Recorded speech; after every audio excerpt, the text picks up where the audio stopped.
Meus amores, estou de volta para a nossa terceira e última aula sobre férias. Nós vamos começar essa nossa aula falando sobre a remuneração das férias. É importante, gente, a gente iniciar esse tópico da remuneração das férias relembrando o artigo 7º, inciso 17 da Constituição Federal, que ele fala que são direitos dos trabalhadores urbanos e rurais gozo de férias anuais remuneradas com pelo menos 1/3 a mais do que o salário normal. Ainda também, gente, relembrando o artigo 129 da CLT, que fala que todo empregado terá direito anualmente ao gozo de um período de férias sem prejuízo da remuneração. O prazo, gente, para pagamento das férias, conforme definido lá no artigo 145 da CLT, é de 2 dias antes do início das mesmas. E o parágrafo único, ele determina que o empregado dará quitação do pagamento com indicação do início e do termo de férias. O que é isso, gente? Quitação do pagamento? É o recibo, ele vai assinar o recibo de que ele recebeu a remuneração dessas férias.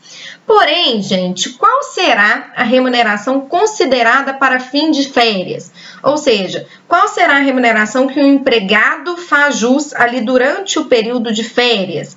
É a que ele recebia durante o período aquisitivo ou, se houver diferença, a que ele recebe ali no momento da concessão das férias? A resposta, gente, é que a remuneração a ser considerada a título de férias é a que seja devida para o empregado na data da concessão das férias com o acréscimo de 1/3. Isso está lá no artigo 142, que determina que o empregado perceberá durante as férias a remuneração que lhe for devida na data da sua concessão. A nossa próxima matéria, na verdade, quando a gente voltar presencialmente, nós vamos conversar sobre remuneração e salário.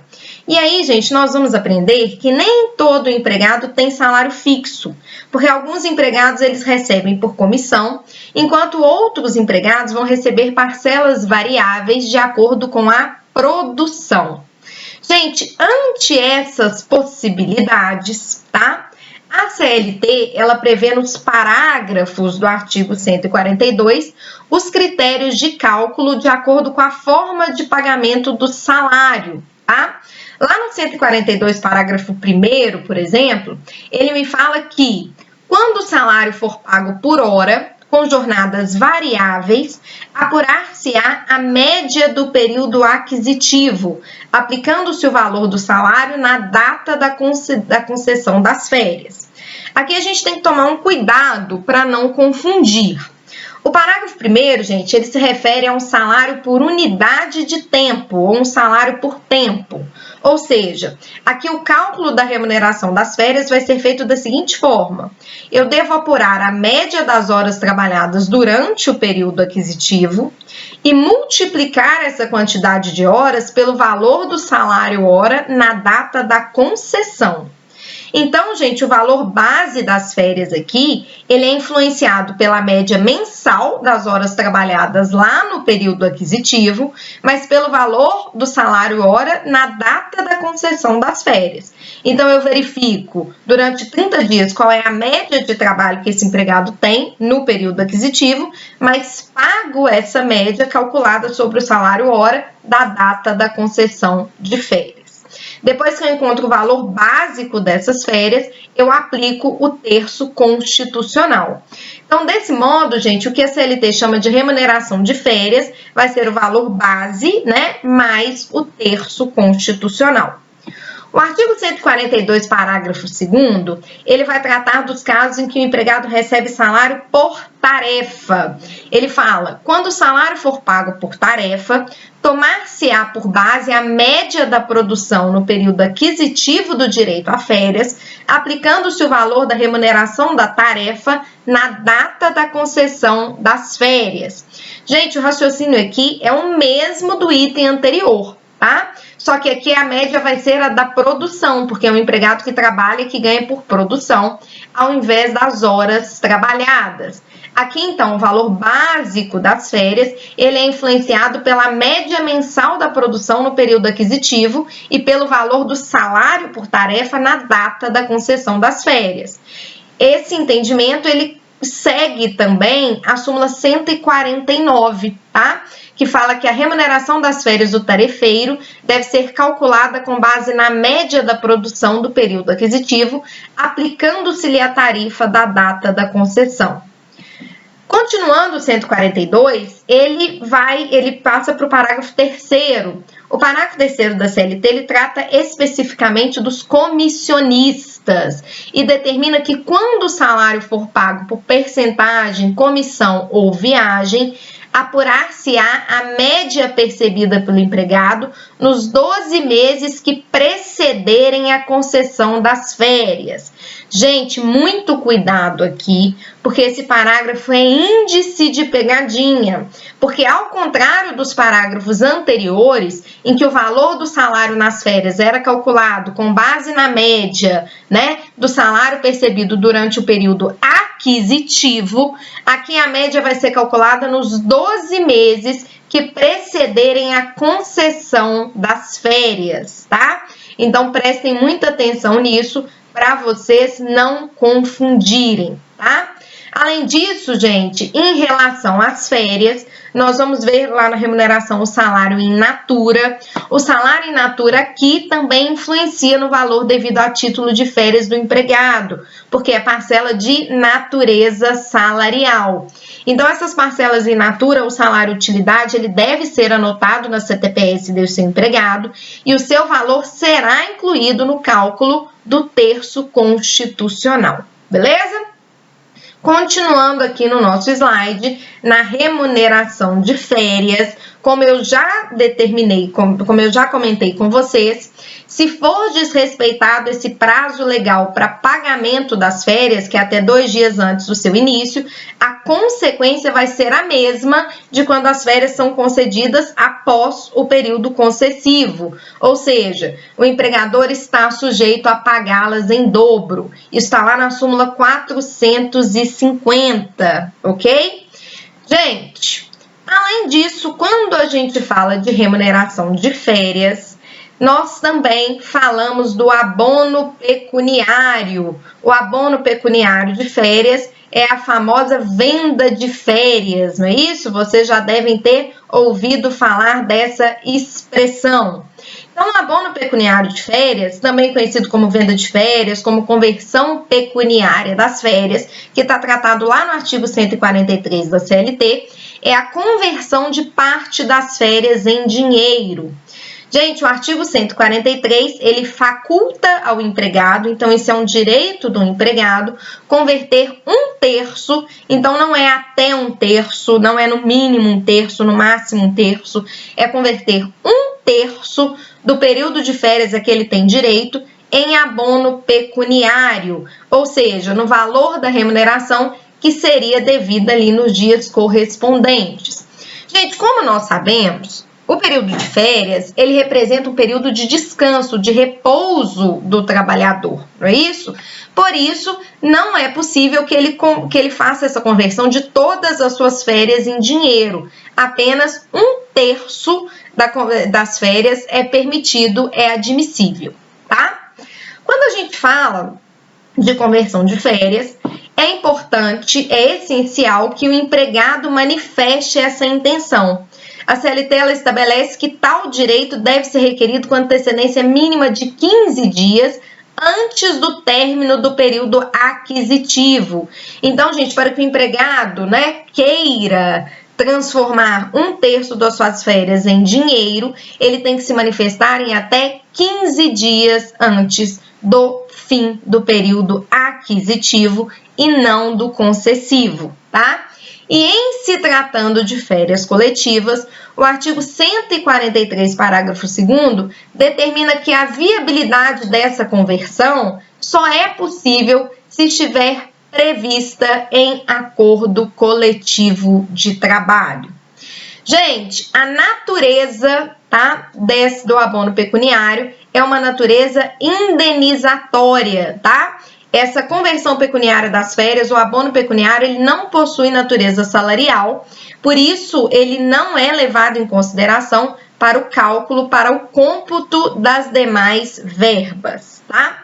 Por que, gente, que é interessante para o empregado converter, né, 1/3 das suas férias em pecúnia? O negócio é o seguinte, gente, esse período que o empregado está de férias, a gente sabe que é interrupção do contrato de trabalho. Ele recebe, mas não trabalha. Na verdade, ele recebe com acréscimo de 1/3 e não trabalha.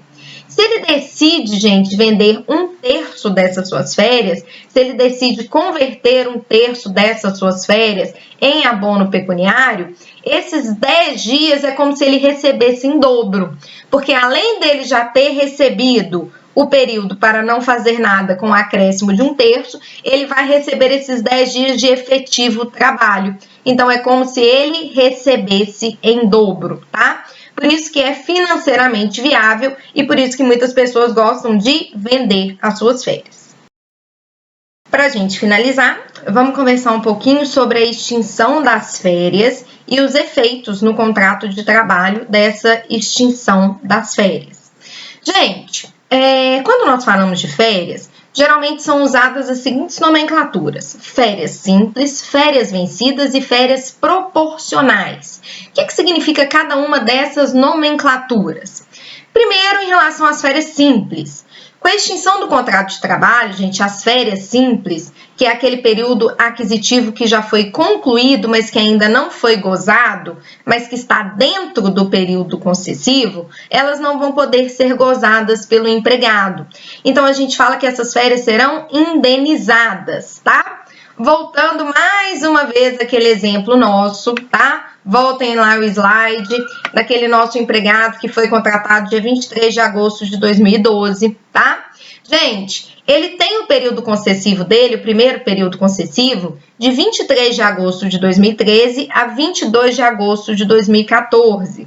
Imagina, gente, que esse empregado venha a ser demitido, por exemplo, no dia 23 de junho de 2014, sem ter, porém, gozado, usufruído do seu período de férias. Gente, ele já vai ter completado o período aquisitivo, mas ele não chegou a gozar das férias referentes a esse período aquisitivo. Mas o período concessivo dele não havia expirado, por isso que a gente chama de férias simples. Então, ali no momento da rescisão, ele vai ter direito a receber a integralidade dessas férias com acréscimo de 1/3. Porém, gente, se no momento da rescisão do contrato de trabalho o período concessivo já tiver expirado, no nosso exemplo, caso ele seja demitido, por exemplo, em 1º de setembro de 2014 e não tenha, usufruído das férias referentes ao período concessivo 13 e 14, que é de 23 de agosto de 2013 a 23 de agosto de 2014, nós falamos que essas férias já estão vencidas, ou seja, o período concessivo expirou, mas as férias não foram gozadas. Isso a gente já viu que as férias devem ser remuneradas em dobro, ali no momento da rescisão, tá? Outra possibilidade, gente, que é bastante comum, é que o empregado ali na extinção do contrato ainda não tenha completado algum período aquisitivo, tá? E nesse caso nós estamos diante de férias proporcionais. Então imagine no nosso exemplo que o empregado foi demitido no dia 23 de dezembro de 2012. Ele não vai ter completado o seu período aquisitivo, não é isso? Ele vai ter feito quantos 12avos? Setembro, outubro, novembro, dezembro, 4 12avos. Então ali no momento da rescisão, ele faz jus a receber 4 12avos de férias proporcionais. Gente, isso é o que a CLT chama de período incompleto de férias. Em relação às férias proporcionais, a gente tem que tomar muito cuidado com o artigo 146, parágrafo único, tá? Isso, gente, porque o artigo 146, parágrafo único, ele fala o seguinte: na cessação do contrato de trabalho, após 12 meses de serviço, O empregado, desde que não seja demitido por justa causa, terá direito à remuneração relativa ao período incompleto de férias, de acordo com o artigo 130, na proporção de 1/12. Então, gente, aqui no caso, ele fala que para que o empregado tenha direito a férias proporcionais, ele teria que laborar no mínimo 12 meses. Então, ele já tinha que ter completado no mínimo um período aquisitivo. E o 147 fala que quando o empregado for despedido sem justa causa, mesmo antes de completar esses 12 meses, ele terá as férias proporcionais, ok? Porém, gente, o TST, na súmula 261, tem entendido que agora não importa, tá? Se o empregado pede demissão ou ele é demitido antes de completar 12 meses de serviço, ele terá sim direito a férias proporcionais, beleza? Eu coloquei isso para vocês aí no slide como atenção. Quando o vínculo emregativo também decorre de pedido de demissão, o TST entende que são devidas às férias proporcionais. Então, lembrem-se, para o TST não importa se o empregado foi demitido ou ele pediu demissão antes de 12 meses de trabalho, nessas hipóteses, de mesmo modo, ele terá direito a férias proporcionais, ok? Para terminar aqui, falar só uma coisinha com vocês, que é a questão da prestação de serviço a outro empregador durante as férias. Gente, visando ali preservar a necessidade de descanso, né, já que o objetivo das férias é o direito à desconexão, ao repouso, ao descanso, a CLT ela prevê no artigo 138 que durante as férias o empregado não poderá prestar serviços a outro empregador, salvo se ele estiver obrigado a fazê-lo em virtude de contrato de trabalho regularmente mantido com aquele. Então, gente, a regra geral é o seguinte: a não ser que o empregado tenha 2 vínculos empregatícios com empregadores diferentes, ele não poderá prestar serviço durante as férias. Então, ele não pode arrumar um outro emprego temporário ali durante as férias para complementar a renda, não, porque isso seria vedado de acordo com a CLT, embora, né, a gente saiba que não haja muito uma fiscalização efetiva, ok? Para a gente resumir, então, essas nossas 3 videoaulas, eu espero que vocês tenham gostado, né? É ruim porque eu ainda não sei colocar o slide aqui para vocês, compartilhar o slide que eu tô vendo. Se vocês souberem um programa que eu posso fazer isso, me falem, porque vocês sabem que a tia aqui não é muito boa com essas coisas de tecnologia, mas eu espero que vocês tenham gostado. Para finalizar essa nossa aula, para a gente fazer um resumo de férias, eu trouxe aqui 5 princípios relativos às férias. O primeiro, gente, é o princípio da anualidade para adquirir o direito. O princípio, gente, da anualidade para adquirir o direito, ele fala do período aquisitivo e do período concessivo. Ele fala que todo empregado terá direito a férias anuais após 12 meses, não é isso? Previsto um prazo subsequente para o gozo das férias, que também é de 12 meses. O outro princípio é o da remunerabilidade, ou seja, as férias devem ser remuneradas. Durante as férias, o empregado tem direito a uma remuneração integral, até com acréscimo de 1/3. É como se esse mês de férias fosse de serviço, tá? Ele recebe DSR, ele recebe tudo a que ele tem direito. O terceiro princípio, gente, é o princípio da continuidade, ou seja, em regra, as férias não podem ser fracionadas, não é isso?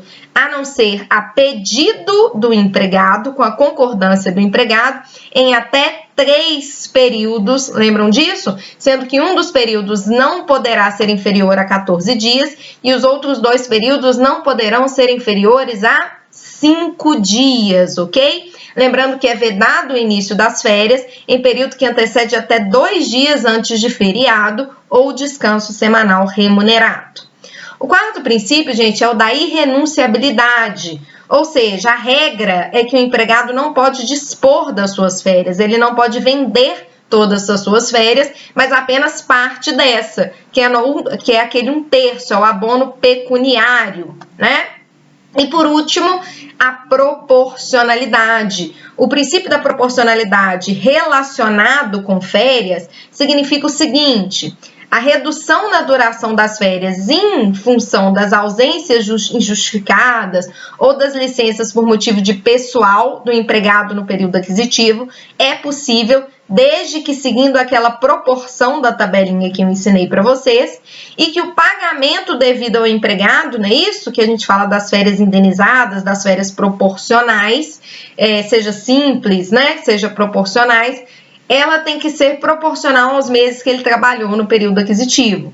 Então, se o empregado tem um período aquisitivo 6/12, que ele completou apenas 6 meses, quando ele for demitido, aquelas férias proporcionais serão pagas a título, né, na proporção de 6/12.